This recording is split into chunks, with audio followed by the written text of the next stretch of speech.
Pauwi mula sa inuman sa Barangay 8, Caloocan ang 59 anyos na lalaking ito kasama ang kanyang kaibigan. Napatigil sila sa gitna ng kalsada nang tila napag-inita ng lalaki ang ilang nakatambay roon. Pilit naman siyang inawat ng kanyang kaibigan. Ang lalaki na retiradong miyembro umano ng Philippine Marines, armado na pala ng baril habang nag-aamok. Adik ka? Okay ka lang, ya? Ha? Okay ka lang po ba? Adik ko kinuha ko rito! Yeah. Dali! Adik ka ba?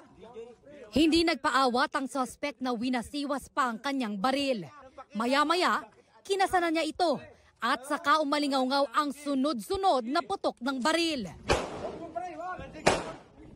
Nagtakbuhan ang ilang nakaalita ng suspect pati ang kanyang kaibigan. Muli pang nagpaputok ng baril ang suspect. Nadaanan niya itong mga kabataan na ito na kumakain sa isang karinderya. At sinita niya ito. At ang sabi niya ay napagkamalan niya daw po itong mga adik. So nasagot siya ng isa sa isang kabataan.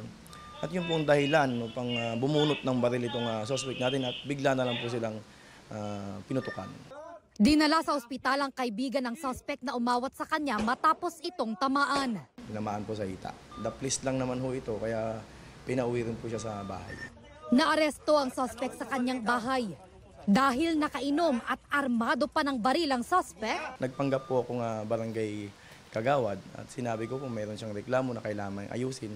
So naniwala naman po siya at pag bukas niya po ng gate, yun na po, nadakma ko na po siya at nagpambuno kami at naaresto na po namin. Sundalo ako! Bumaba ka! Inura mo pa kami ha? na-recover din ang baril na ginamit niya sa krimen.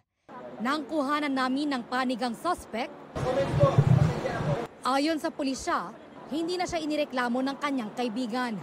Pero may kinakaharap pa rin siyang reklamong attempted homicide at alarms and scandal.